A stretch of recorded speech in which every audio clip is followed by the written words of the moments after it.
Di malam kita sudah sampai bagaimana orang dekat raja di istana itu mendengar bahwa anak muda ini memiliki kemampuan mengobati orang buta dan penyakit-penyakit lainnya. Maka dia datang dan berkata, "Ma hahuna laka ajma'u in anta syafaitani." Segala yang aku bawa ini, barang-barang ini, aku berikan kepadamu jika engkau mampu untuk mengobatiku. Ini adalah godaan dunia, ya. Sesuatu yang menggiurkan sekali. Artinya seseorang mungkin memanfaatkan kemampuan yang dia miliki untuk keuntungan pribadi. Dia menjual agamanya. Dia bisa berkata, "Ya, aku mampu mengobatimu." Lalu kemudian dia mengobati dan dia dapat keuntungan itu. Sebab dunia itu sesuatu yang kata Allah mata'ul ghurur, perhiasan yang menipu. Wa mal hayatud dunya illa mata'ul ghurur. Kehidupan dunia itu hanya perhiasan palsu. Coba kita perhatikan. Suatu hari misalnya saya dikasih satu cek. Ceknya itu $1 juta. Apa yang saya lakukan ketika saya dapat sesuatu yang sangat berharga itu? Saya jaga ini cek hati-hati betul. Ini nggak boleh sampai lecek, sampai terlipat, sampai basah, dimainin anak saya, hilang, jangan sampai. Saya jaga betul-betul dengan baik. Saya simpan di tempat yang paling aman. Ya, di dalam box yang paling aman saya simpan itu. Hingga suatu hari teman saya yang biasa berhubungan dengan surat-surat berharga, ya, urusan-urusan perbankan, datang ke rumah. Saya tanya ke dia, gimana ya caranya lebih mudah untuk saya mencairkan cek ini? Teman saya bilang, coba saya lihat dulu ceknya. Saya ambil itu, saya hati-hati betul, takut robek gitu ya. Saya lihatkan kepada dia. Begitu dia lihat cek itu, dia bilang begini, "Ini cek palsu, Ustaz." Apa yang saya lakukan? Saya marah, kecewa. Itu cek langsung saya rebut. Kenapa? Karena saya tahu ternyata tidak ada harganya. Sebelumnya kertas itu berharga sekali bagi saya karena dia nilainya $1 juta. Begitulah manusia nanti ketika menghadapi kematian, dia melihat bahwa apa yang selama ini dia usahakan dalam kehidupan dunia, kalau tidak berkaitan dengan kebaikan akhirat, maka dia sesuatu yang palsu, tidak ada nilainya. Maka pemuda itu menjawab, "Innila ushfi ahadan innama yashfillahu ta'ala. Innila ashfi ahadan innama yashfillahu ta'ala." Aku gak bisa mengobati siapapun. Yang bisa menyembuhkan adalah Allah Subhanahu wa ta'ala. Fa in amanta billahi ta'ala da'autullah fasyafaka. Kalau engkau beriman kepada Allah, aku akan berdoa kepada Allah, maka engkau akan sembuh. Maka Allah akan menyembuhkanmu. Maka dia pun beriman kepada Allah dan Allah pun menyembuhkannya. Perhatikan. Apakah anak muda tadi membawa obat-obatan tertentu untuk menyembuhkan sakit butanya? Tidak. Dia murni berdoa kepada Allah Subhanahu wa ta'ala, lalu Allah memberikan kesembuhan. Tadi materi kajian subuh beberapa bapak-bapak tidak diulangi dari ibu juga benar. Perhatikan ibu-ibu semua. Di dunia ini kita bisa punya pedoman cara menjalani hidup karena Allah menciptakan hukum sebab akibat. Ibu-ibu paham? Paham ya? Kalau sebab ini, kalau terkena api terbakar, kalau terkena air basah, kalau minta duit sama suami waktunya nggak tepat bikin marah suami. Itu sebab akibat namanya. Paham ya? Kalau menegur istri dengan bahasa yang tidak tepat bakal jadi ribut besar. Hukum sebab akibat. Untuk apa Allah buat hukum itu? supaya manusia punya pedoman, sehingga dia lain kali tidak melakukan itu atau menggunakan itu untuk menyebabkan sesuatu. Karena kita tahu sifat api membakar, maka dia gunakan api untuk bakar sate, masak soto, bakso malam, pakai api. Kenapa? Karena ada hukum sebab akibat. Baik, hukum sebab akibat itu ada 3. Yang pertama adalah hukum sebab akibat natural, seperti api membakar, makan kenyang, dari hubungan suami istri jadi seorang anak. Itu namanya natural, semua orang tahu. Tapi ada lagi hukum sebab akibat kultural, karena perkembangan ilmu dan budaya, tapi tidak semua orang tahu. Misalnya ramalan cuaca, itu cuma ahli cuaca saja. Itu bukan ramalan seperti syirik, bukan itu. Tapi dia membaca hukum sebab akibat. Kalau awan dengan senyawa begini-begini, dengan kecepatan angin begini, maka di Los Angeles hari ini akan hujan. Itu namanya membaca hukum sebab akibat kultural. Atau ahli ekonomi, kalau sekiranya ini diterapkan, maka suku bunga akan begini, akibat pengangguran begini, kelas menengah akan begini, ekonomi bakal begini, inflasi di tahun ini akan meningkat. Itu namanya sebab akibat kultural. Ada lagi hukum sebab akibat spiritual. Apa yang datang janjinya dari Allah. Pemuda tadi berkata, kalau engkau beriman kepada Allah, aku berdoa kepadanya, engkau bisa sembuh. Allah berkata kepada kita, ud'uuni astajib lakum. Doalah kamu, berdoalah kamu, minta kepada aku. Sebab akibatnya apa? Aku akan kabulkan doamu. Akibat. Allah berkata, wa may yattaqillah yaj'al lahu makhraja. Siapa yang bertakwa sama Allah, Allah kasih jalan keluar seperti apapun urusan dia. Siapa bertakwa kepada Allah, Allah berikan rezeki dari jalur yang tidak diduga-duga. Siapa yang bertakwa kepada Allah, Allah ajarkan dia hal-hal yang dia tidak tahu. Wattaqullaha wa yu'allimukumullah. Hukum sebab akibat. Jadi orang mukmin tidak terbatas melihat hukum sebab akibat itu pada yang natural dan kultural saja. Kenapa Anda yakin banget dengan perakiraan cuaca? Kalau hari ini dibilang tidak hujan, besok dibilang tidak hujan, Anda yakin besok tidak hujan. Karena hukum sebab akibat. Kenapa kita tidak percaya dengan hukum sebab akibat spiritual? Itu janji Allah tuh. Quran mustahil salah. Allah tidak mungkin tidak menepati janjinya. Mustahil.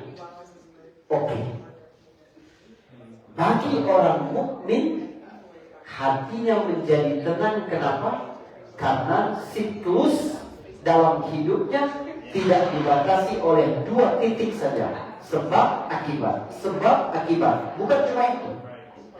Dia memiliki 1 titik penting sebelum sebab, yaitu musabbibul asbab atau Rabbul asbab. Tuhan pemilik sebab-sebab. Jadi di balik sebab ada Tuhan pemilik sebab. Kamu menjalankan sebab-sebab hanya untuk menjadi pedoman, bukan untuk membatasi kuasa Allah. Kalau Allah berkehendak tanpa sebab pun dia bisa lakukan. Walaupun ada sebab, Allah bilang tidak jadi, tidak jadi. Ibrahim alaihissalam dilempar ke dalam api, bukan apinya dipadamkan sama Allah kan? Tapi apinya dibuat dingin oleh Allah. Ketika Musa sampai ke Laut Merah, bukan lautnya dikeringkan sama Allah, tapi Allah buat lautnya terbelah. Ketika kamu dapat masalah, jangan minta masalahnya hilang, tapi minta Allah berikan jalan keluar dari masalahnya. Gak ada artinya masalah kalau kamu memiliki Allah Subhanahu wa Ta'ala. Jadi hidup kita ini menjalankan sebab-sebab, kita bekerja supaya dapat rezeki, itu hanya menjalankan sebab. Tapi yang memberi kita rezeki adalah Allah Subhanahu wa Ta'ala. Makanya orang mukmin kalau di depan matanya ada peluang, tapi haram Dia nggak mau ngambil. Kenapa? Rezeki sudah dicatat sama Allah. Ngapain aku ngambil sesuatu yang haram merusak keberkahan rezeki? Karena ini cuma sebab.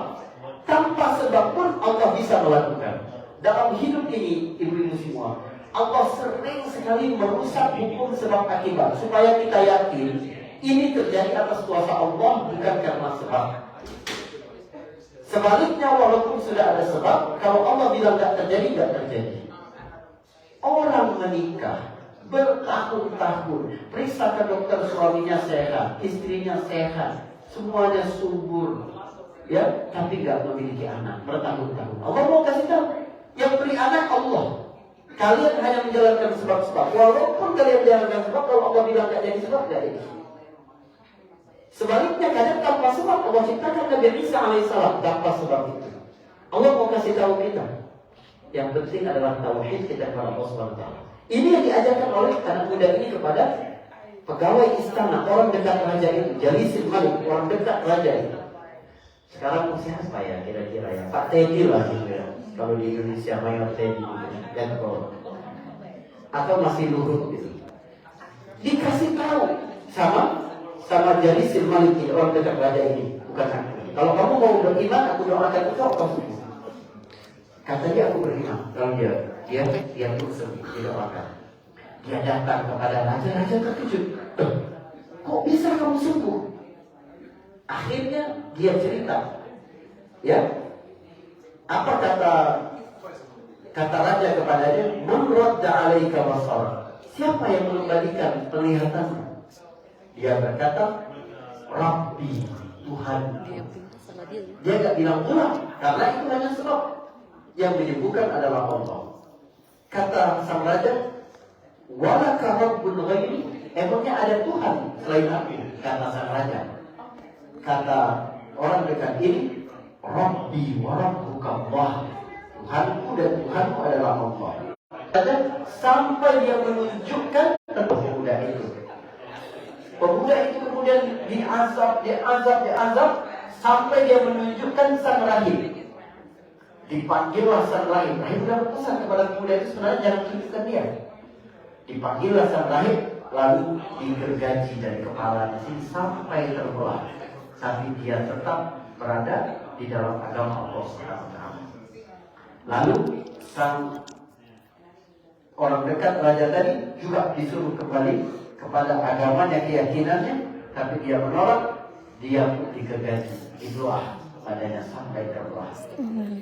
Tapi sang pemuda tidak langsung dibunuh oleh raja tidak. Kenapa? Sebab pemuda ini sudah punya banyak pengikut.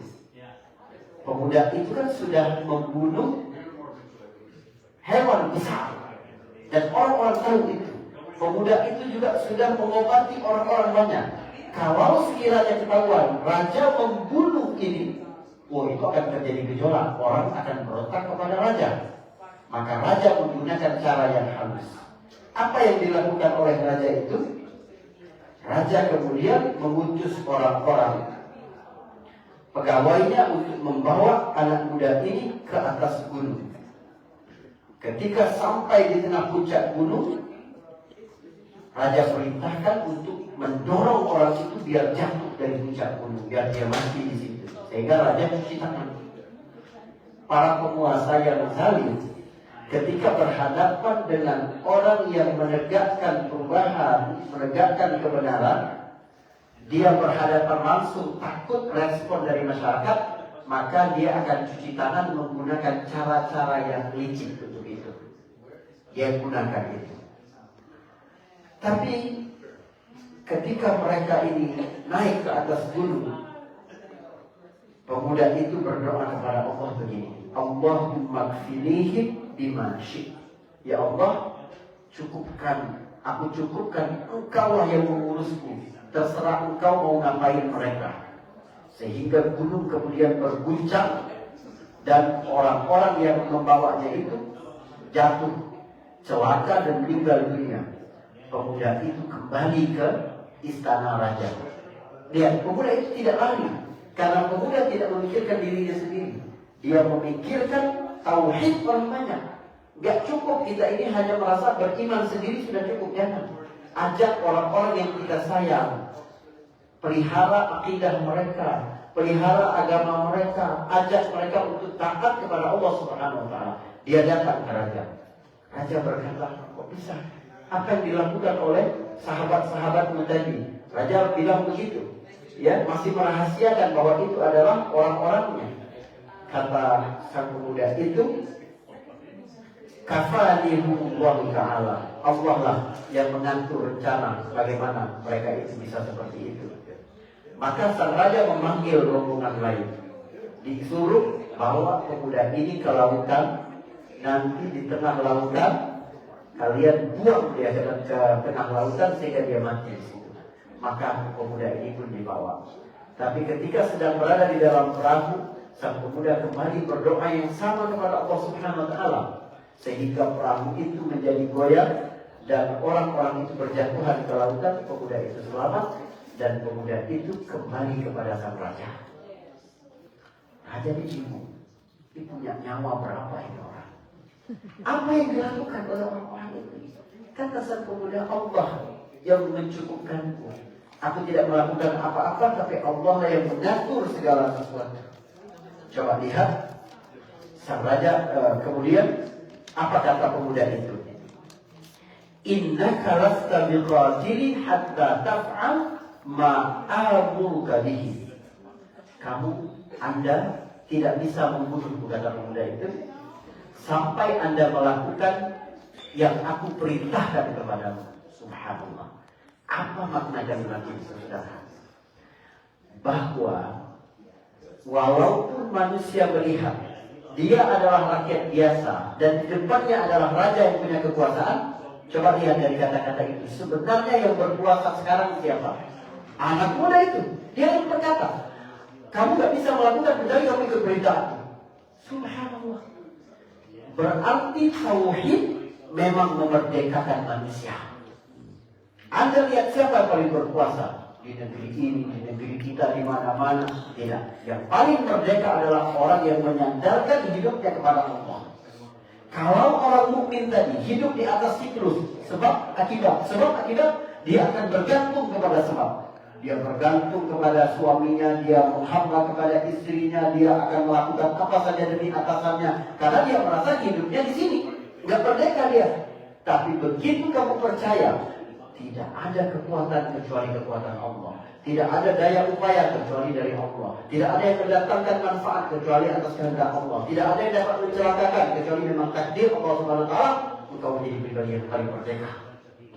Uniknya, sang raja kemudian mengikuti keinginan pemuda itu dan berkata, "Ma huwa."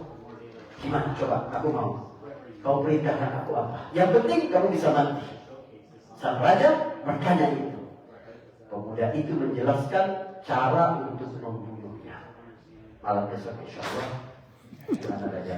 Diajar kepada pemuda itu cara. Insya Allah.